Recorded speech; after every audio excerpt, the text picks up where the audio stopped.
Assalamualaikum warahmatullahi wabarakatuh. Bismillah, walhamdulillah, wassalatu wassalamu ala rasulillah, wa man nasarahu wa man tabi'ahu wa walah. Saudara-saudara pendengar penuntun yang dimuliakan Allah, salah satu daripada perkara yang kita perlu ambil perhatian iaitulah wakaf. Sama ada wakaf itu wakaf kekal ataupun wakaf sementara. Saudara-saudara, Islam menasihati kita supaya kita wujudkan hubungan baik sesama manusia dan makhluk yang lain, sebagaimana firman Allah Ta'ala dalam surah Ali Imran ayat 112. A'udzu billahi minasyaitonir rajim. Duribat 'alaihimuz zillah aynama thuqifu illa bihablim minallah wa hablim minan nas, yang bermaksud mereka ditimpa kehinaan dari segala jurusan, di mana saja mereka berada. Kita tanda kehinaan. Illa bihablim minallah, kecuali hubungan baik dengan Allah, wa hablim minan nas, dan hubungan baik sesama manusia, yang selalu kita sebut hablum minallah, iaitu hubungan baik kita dengan Allah, wa hablim minan nas, dan hubungan baik kita sesama manusia. Ini memang arahan daripada Allah sendiri. Kalau kita rajin beribadah, sembahyang, puasa, zakat, haji, tetapi tak baik sesama manusia, ia tidak bertegur sapa, tidak ambil peduli hal jiran, hal masyarakat, tidak baik kita masih lagi akan ditimpa kehinaan. Begitu juga dengan manusia baik, tapi dengan Allah kita tidak peduli, pun tak bagus juga. Maka dengan sebab itu kita disuruh berbaik-baik dengan Allah. Hubungan Allah tu kita baik, kita laksanakan supaya jadi hamba yang takwa, dan kita sesama manusianya baik hubungan kita manusia, iaitu salah satu daripadanya wakaf. Contohnya seperti mendirikan masjid. Mendirikan masjid, siapa yang nak mewakafkan, satu kaki mungkin RM50, satu kaki persegi RM50 dia punya lantai masjid itu. Kita nak letak atas nama kita, atas nama arwah ayah kita, atas nama arwah ibu bapa kita, ataupun siapa-siapa saja.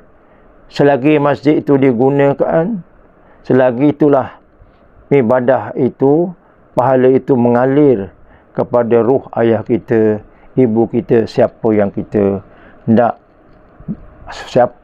namakan. Begitulah juga wakaf kita, tanah kita jadikan rumah anak yatim, kita jadikan dia sekolah. Ada juga sekarang ini orang mewakafkan perigi. Perigi, ada tempat-tempat, kemungkinan ada negara yang susah, yang tidak ada air, kita bergotong royong mewakafkan untuk perigi itu. Letaklah atas nama siapa saja, atas nama kita sendiri ke, bila kita dah tak ada nanti, ibadah itu mengalir untuk arwah ayah kita, untuk arwah ibu kita, untuk arwah suami kita ataupun isteri kita.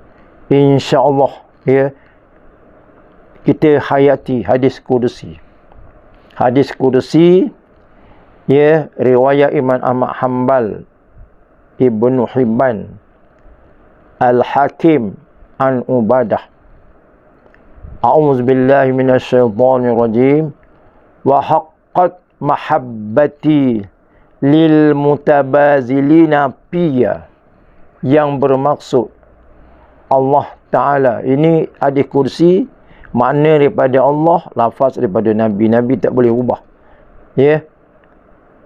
Wa haqqat mahabbati lil mutabazilina piya. Kasih sayangku berhak diberikan kepada orang yang saling bantu-membantu.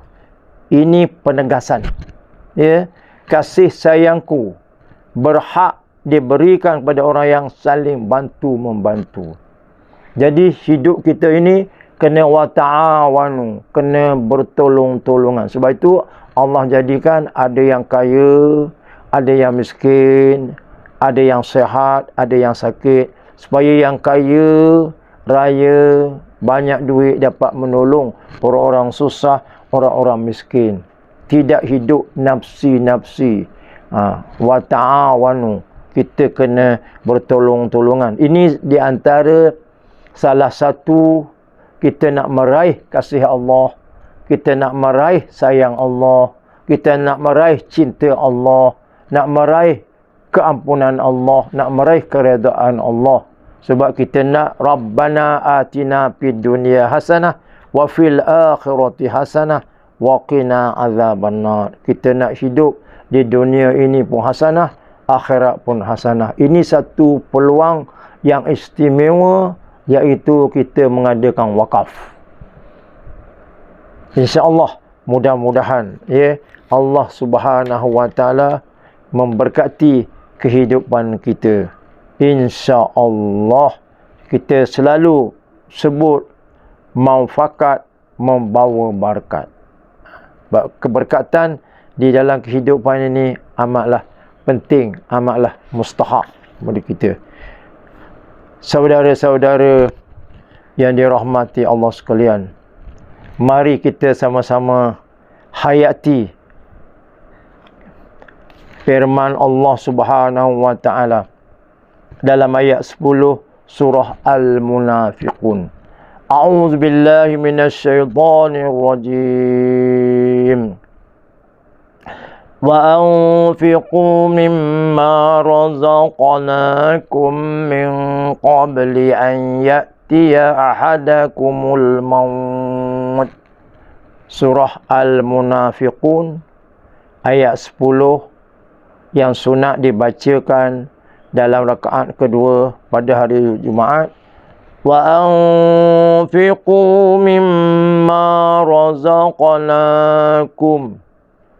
Belanjalah sebahagian daripada rezeki yang Allah kurniakan kepada kita. Min qabli an ya'tiya ahadakumul maut. Sebelumnya kita meninggal dunia. Sebab bagi orang yang mampu, orang yang ada duit, ya, orang kaya,